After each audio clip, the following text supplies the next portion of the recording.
Ya, sudah bergabung bersama saya langsung dari kediamannya ada alumnus Trisakti Yeni Wahid yang juga kemarin sempat memberikan orasinya saat deklarasi berlangsung di Gelora Bung Karno, Jakarta di Hall Basket hari Sabtu lalu. Selamat pagi Mbak Yeni. Selamat pagi Mas Wahyu. Iya Mbak Yeni, seolah ada tren baru ketika kalau kita komparasikan dengan 2014, di 2019 ini ada berbagai dukungan atau gerakan dukungan dari alumnus sekolah universitas. Kemarin terakhir Trisakti, apa yang sebenarnya ingin ditunjukkan dalam deklarasi dukungan untuk pasangan nomor urut 01 ini Mbak Yeni? Ya, kalau alumnus Trisakti ingin menyatakan bahwa ada lembaran-lembaran sejarah bangsa yang tidak boleh kita lupakan. Salah satunya adalah babak tentang reformasi.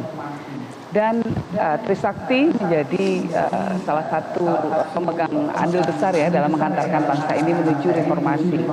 Karena dalam peristiwa Trisakti 12 Mei 98 telah terjadi korban-korban jiwa, ya, baik yang luka-luka maupun sampai harus maupun meninggal ya.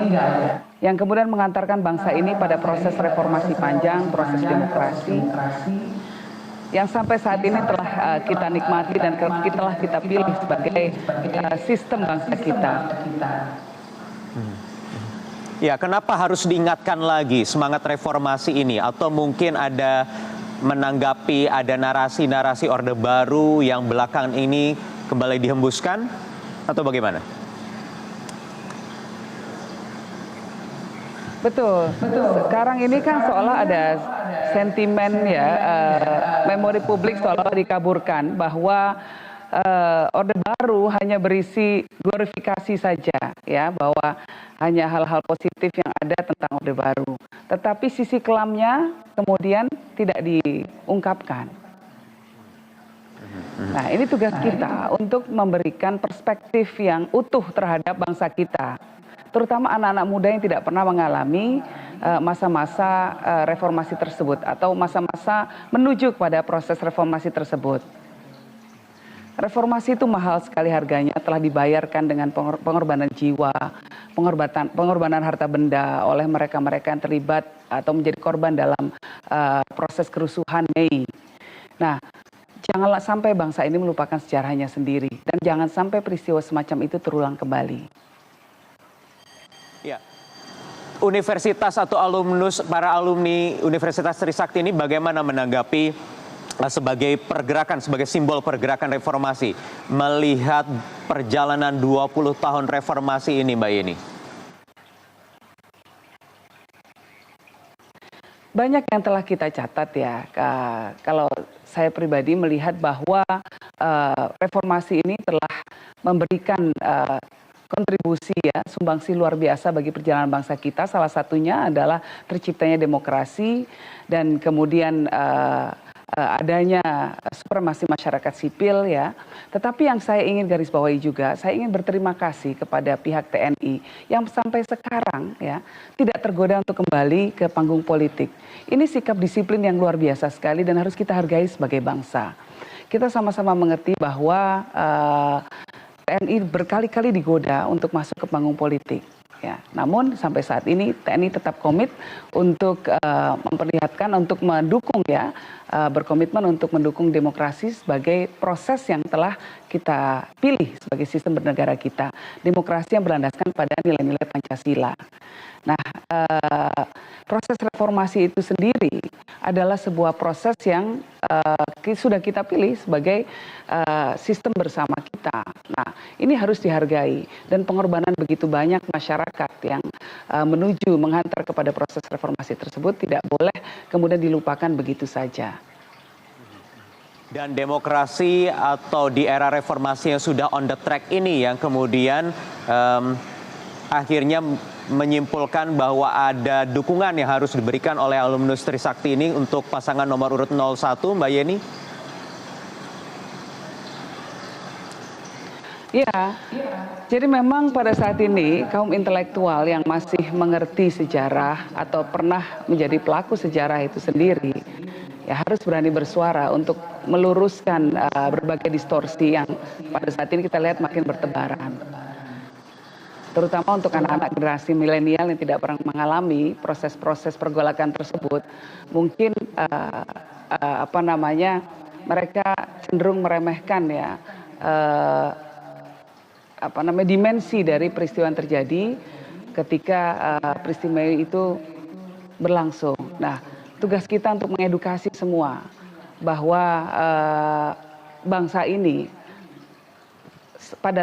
sampai pada titik ini perjalanan yang tidak mudah sekali.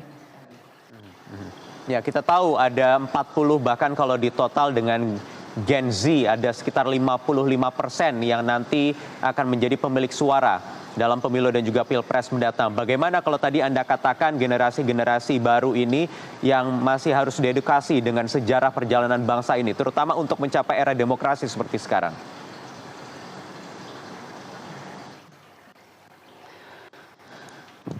Demokrasi ini kan bukan sesuatu yang given, bukan sesuatu yang tercipta begitu saja, tetapi telah dicapai dengan pengorbanan besar, ya. Dan kita yang mengawal peristiwa itu harus memastikan bahwa demokrasi ini harus kita jaga. Jangan sampai ada upaya-upaya untuk mengubahnya menjadi sistem yang berbeda lagi. Demokrasi yang berdasarkan pada nilai Pancasila yang memberikan penekanan kepada kedaulatan rakyat, ya, sebagai pemegang suara tertinggi di negara kita.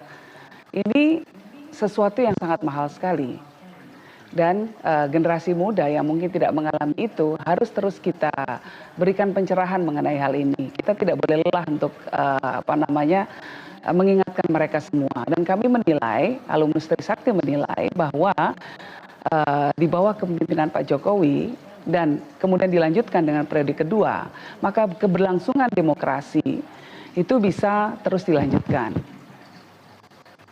Mbak Eni, bagaimana kemudian teman-teman Trisakti, sekali lagi ini sebagai simbol pergerakan reformasi pada tahun 98, bahkan dengan mengorbankan 4 nyawa mahasiswanya, melihat aktivis-aktivis 98 yang saat ini berkecimpung di dunia perpolitikan nasional, ini masih ada yang mungkin lupa dengan sejarah pergerakan reformasi. Bahkan juga ada 1, 2, 3 begitu yang memberikan sinyal lagi untuk memberikan sinyal narasi-narasi Orde Baru lagi. Bagaimana menurut Anda?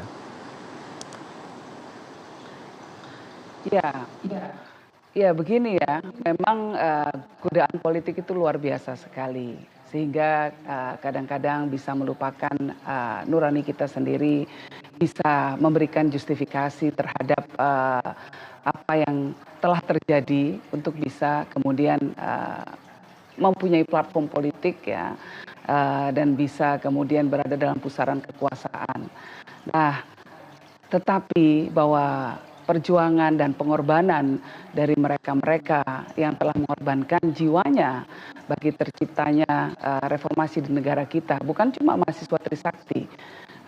Sebelumnya kan juga ada peristiwa di Yogyakarta yang merenggut korban juga, lalu di Atmajaya juga, di berbagai Indonesia, ya, di berbagai wilayah di Indonesia juga terjadi, juga memakan korban.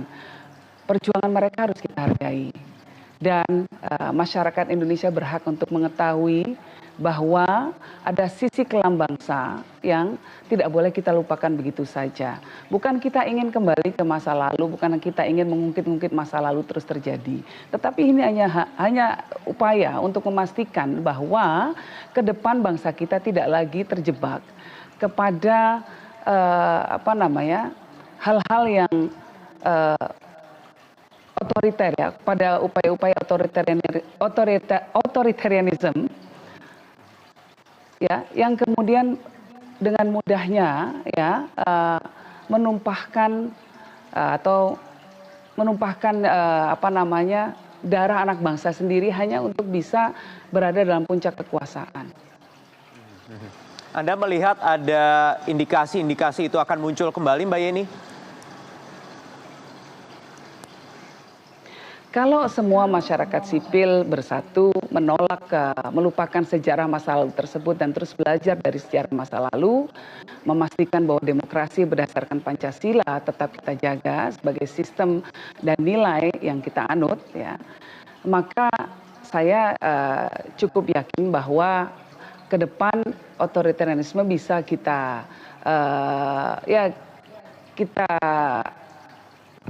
kita halangi untuk tidak terjadi di Indonesia. Namun di sisi lain kita juga melihat bahwa mulai ada pergerakan-pergerakan kelompok orang yang dominan, ya, yang mencoba untuk melakukan represi-represi di ruang publik, ya, atas nama apapun, ya. Mereka melakukan intimidasi, bullying dan lain sebagainya. Ini tantangan bangsa kita pada saat ini. Memang berbeda dari zaman dulu, ya. Tetapi bahwa kita semua harus bersatu padu untuk menolak segala macam bentuk represi di muka publik.